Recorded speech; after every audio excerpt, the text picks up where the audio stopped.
2025년 5월 15일 44세의 박지성은 서울에서 열린 자선 행사에서 소규모 군중 앞에 섰습니다. 그의 눈은 깊은 슬픔이 섞인 부드러움으로 빛났습니다. 그는 더 이상 맨체스터 유나이티드에서 역사를 만든 빠른 윙어가 아니라 영광의 기억과 결코 치유되지 않는 상처를 지닌 조용한 사람이 되었습니다. 그는 짧은 연설에서 예상치 못하게 떨리는 목소리로 아내 김민지 여사를 언급했다. 그녀는 제 인생의 사랑입니다. 진정한 행복은 트로피에 있는 것이 아니라 함께 보내는 순간에 있다는 것을 가르쳐준 사람입니다. 그 고백은 간단하지만 진심이 담겨 있어 많은 사람을 감동시켰지만 그 뒤에는 박지성의 엄청난 슬픔에 대한 긴 이야기가 숨어 있었습니다. 즉, 선수 생활을 위해 가족을 희생해야 했던 수년간의 고통, 사랑하는 사람들과 함께할 수 없었던 순간, 그리고 그를 형성한 혹독한 시련에 대한 이야기였습니다. 44세의 박지성은 자신의 인생을 되돌아보며 메달과 타이틀뿐만 아니라 눈물과 바꾸고 싶은 것도 떠올린다. 박지성의 인생에서 가장 큰 슬픔은 축구에 헌신했던 기간 동안 가족, 특히 부모님과 나중에는 아내와 아이들과 함께 충분한 시간을 보낼 수 없었다는 무력감이었습니다. 1981년 2월 25일 대한민국 서울에서 태어난 박 씨는 중산층 가정에서 자랐는데 아버지는 사무직 근로자였고 어머니는 헌신적인 주부였습니다. 그의 부모님, 특히 어머니는 그의 축구 꿈을 키우기 위해 많은 것을 희생했습니다. 그를 수원에서의 훈련 세션에 데려가는 것부터 그에게 첫 축구화를 사줄 돈을 모으는 것까지요. 하지만 K리그에서 유럽으로 이적하며 선수 생활을 시작하면서 박지성은 가족과 함께 보낼 소중한 순간을 놓치고 있다는 것을 깨달았습니다. 가장 고통스러운 기억 중 하나는 2008년 맨체스터 유나이티드에서 뛰던 중 어머니 김영자 여사가 뇌졸중으로 세상을 떠났을 때입니다. 그는 작별 인사를 할 시간 안에 돌아올 수 없었고 그 고통은 평생 그를 괴롭혔습니다. 그는 맨체스터에서 긴 밤을 보내며 아파트에 혼자 앉아 가족 사진을 보며 울었다고 말한 적이 있다. 어머니의 마지막 날들을 함께 보내지 못함으로써 어머니의 희생을 배신했다는 생각이 들었기 때문이다. 바쁜 축구 시즌과 이후 코치, 경영일로 바쁜 와중에도 자신을 늘 기다려주던 딸 유나와 아내 김민지 생각을 하면 할수록 슬픔은 더욱 깊어졌다. 44세인 박 씨는 많은 사람이 꿈꿀 수 있는 높이를 달성했음에도 불구하고 가족과의 추억을 잃은 탓에 채울 수 없는 공허함을 느낀다고 고백합니다. 박지성의 선수 생활은 빛나는 정점과 쓰라린 실패, 그리고 그를 여러 번 눈물 흘리게 만든 노력으로 가득 찬 여정입니다. 박지성은 어린 시절부터 축구 재능을 보였지만 작은 체구와 건강 악화로 인해 많은 감독들이 그의 능력을 의심했다.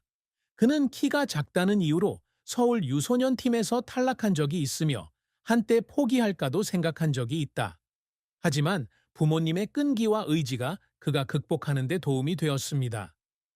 1998년 그는 일본의 교토 퍼플 상가에 입단하여 J리그에서 뛰는 최초의 한국인 선수가 되었습니다. 2002년 월드컵에서 거스 히딩크 감독의 지휘 아래 한국이 중결승에 진출하면서 인상적인 성과를 거두었고 이를 통해 박지성의 이름이 전 세계에 알려지게 되었습니다.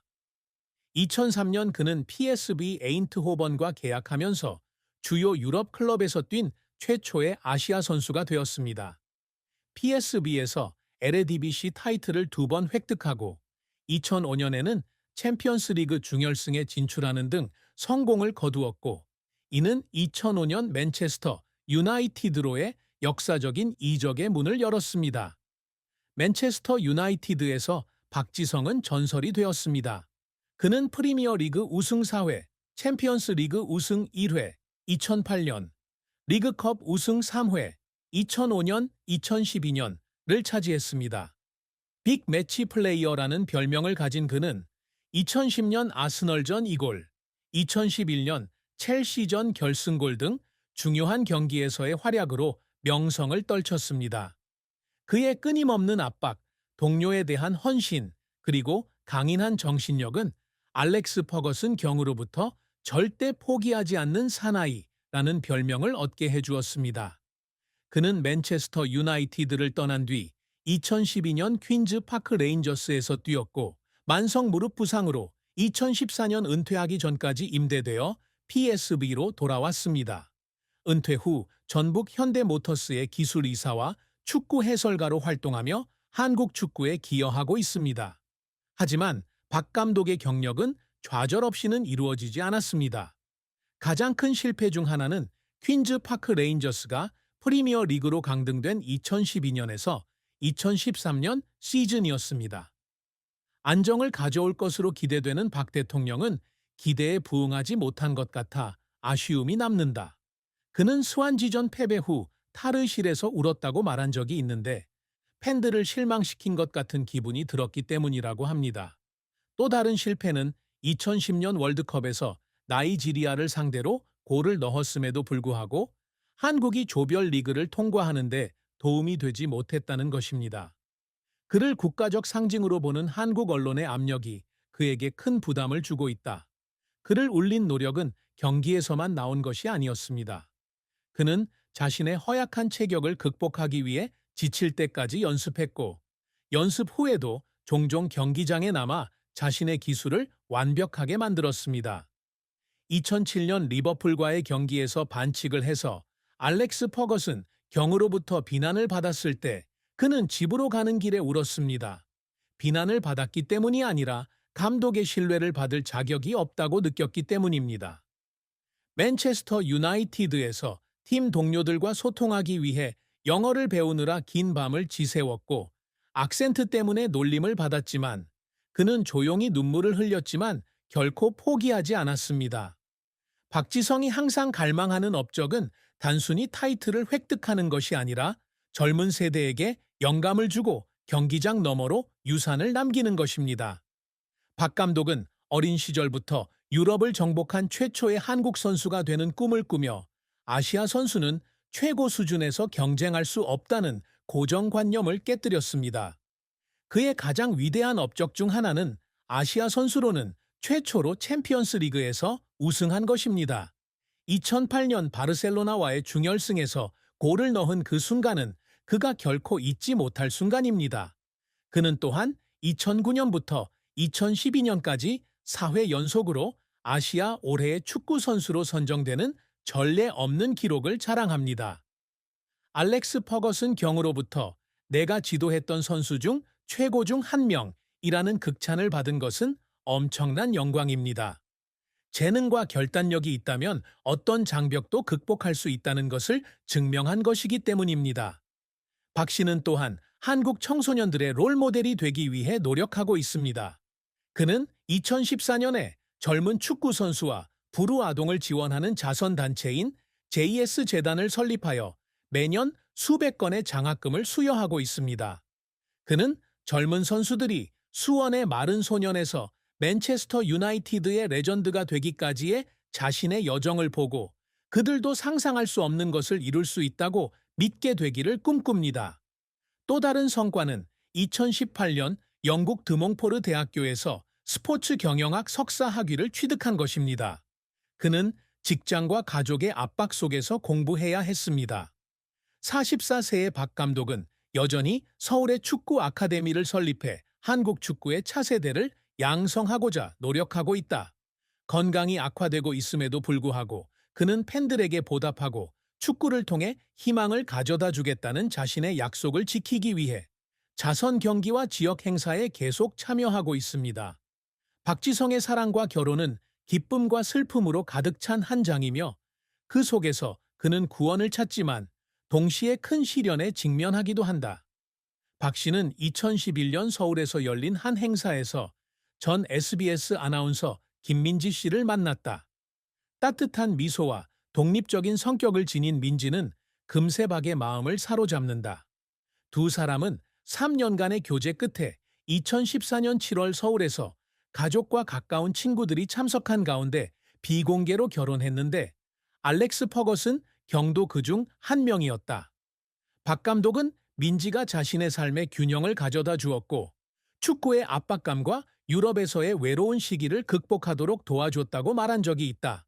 그녀는 그가 맨체스터에 있을 때 한국 음식을 준비하는 것부터 무릎 수술 후 그를 돌보는 것까지 항상 그의 곁에 있었습니다.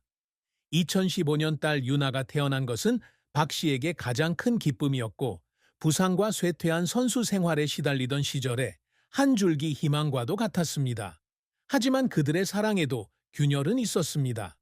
결혼 생활에서 가장 큰 슬픔의 원인은 박 씨가 집을 떠나보낸 시간이 많았기 때문인데, 특히 그의 경력 후반과 경영 역할로 전환하면서 더욱 그랬다. 민지는 그녀의 지지에도 불구하고 박 씨가 일본이나 영국으로 출장을 간 사이 유나를 혼자 돌보는 게 외로웠다고 고백한 적이 있다. 2017년 유나가 중병에 걸렸을 때 박 감독은 스폰서와 계약을 협상하기 위해 런던에 있었는데 제 시간에 돌아오지 못해서 깊은 죄책감을 느꼈습니다. 그는 민지의 전화 통화를 듣고 울었다고 한 적이 있다. 민지는 그저 그가 집에 더 많이 있기를 바랐다고 말했다. 또 다른 고통은 한국 언론이 종종 사생활을 캐묻는 압력입니다. 민지가 가족에 집중하기 위해 SBS를 그만두기로 결정했을 때 일부 타블로이드지는 그녀가 박을 위해 자신의 경력을 희생했다고 주장하며 부당한 비난을 받았습니다. 박 씨는 아내를 악의적인 말로부터 보호하지 못해 무력감을 느꼈고, 그로 인해 마음속에 조용한 슬픔이 깃들었다. 하지만 박 씨와 민지의 사랑은 여전히 강하다. 민지는 종종 박 씨에게 두 사람이 처음 사귀던 시절을 상기시킨다. 두 사람이 한강을 따라 걷고 행복한 가정을 꾸리는 꿈을 공유하던 시절이다. 박 씨는 유나와 시간을 보내고 자선 경기에 데려가고 축구하는 법을 가르쳐서 보상하려고 노력한다. 44세인 그는 민지가 자신의 인생의 사랑이라고 인정한다. 그녀가 완벽한 아내일 뿐만 아니라 가족 식사, 함께 영화 보는 밤, 유나의 포옹 같은 단순한 것에 감사하는 법을 가르쳐 주었기 때문이다. 그가 사랑에 대해 느끼는